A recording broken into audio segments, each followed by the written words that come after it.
பாண்டிச்சேரியில 9 வயசு சிறுமி. அதனால இது மனசுல மிகப்பெரிய அதிர்ச்சியாகும், காயமா இருக்கும். இதுல அந்த செய்தியை கேட்டோம்னா மனசு உறைஞ்சு போகுது.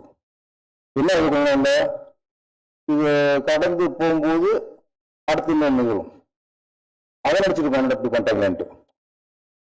சட்டம் சரியாக இருக்குங்க.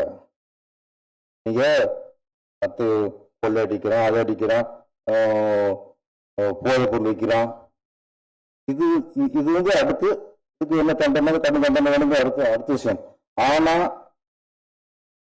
பலாத்காரம், ஒரு பொண்ணை ஒருத்தன் பலாத்காரம்னா உனக்கு சிறை தண்டனை கூடாதுங்க, மரண தண்டனை இருக்கணும். நீங்க உடனே அந்த நேரத்தில் மரண தண்டனை கொடுத்து அது போய் எல்லா டிவியிலும் அதை டெலிகாஸ்ட் பண்ணாதான் இந்த மாதிரி என்ன உள்ளவங்களுக்கு அது அழியும். நான் சொல்லிட்டே இருக்கோம், கேஸ் அது கடவுள் தூய்மை கேஸா தண்டனை கொடுக்குறது எல்லாம் திரும்பினான் வருஷம் வருஷம் எத்தனை அனுபவம் இருக்கு. அது காரணம் நான் சொன்னேன், அதுக்கு காரணம் நம்ம சட்டத்தில் அதுக்கு சரியான தண்டனை இல்லைங்கிறதா தொடர்ந்து இந்த பலாத்காரம். 9 வயசு சிறுமி ஒருத்தன் கற்பழிச்சு கட்டி கொண்டு வேணா ஏன் சொல்றான் சொல்றேன். அவனை பிடிப்பாங்க, விசாரிப்பாங்க, இவனுக்கு 6 மாசம் 1 வருஷம் சிறை தண்டனைமாங்க, அவன் உள்ள போவான். அதோட நம்ம மறந்துடுவான்.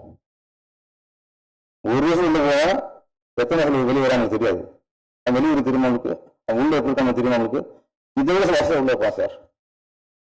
வெளியூருக்கு விட இந்த தப்புக்கு உள்ள வராங்க வருஷம் இல்லை. அப்புறம் திருப்பி வருவான், இன்னொரு தப்புளிப்போம், உள்ள ஜாலியா இருக்க போவான். என்ன பண்ற? இதுக்கு மட்டும் இந்த சிறை தண்டனை அதெல்லாம் இருக்கக்கூடாது. மரண தண்டனை தான். வெட்டுங்க, வெட்டி சுட்டு கொள்ளுங்க நடுவில் வச்சு. அப்ப ஒரு எல்லா மீடியா போவோம், எல்லா மீடியா அவனை ஒரு சுட்டு கொடுங்க சார், 2 பேருக்கு தண்டனை கொடுங்க. ஒரு பயலுக்கு வெளில வராது. ஒரு பொண்ணை பார்த்து கை வைக்கும்போது அந்த வீடு ஞாபகத்துக்கு வரும், நம்மளோட சுட்டு கொண்டாங்கன்ட்டு.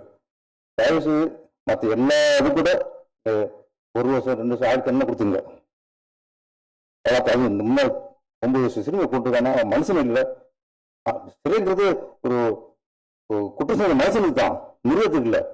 மிருகத்தை அதுக்கு நெருங்காக கொள்ளணும் சார்.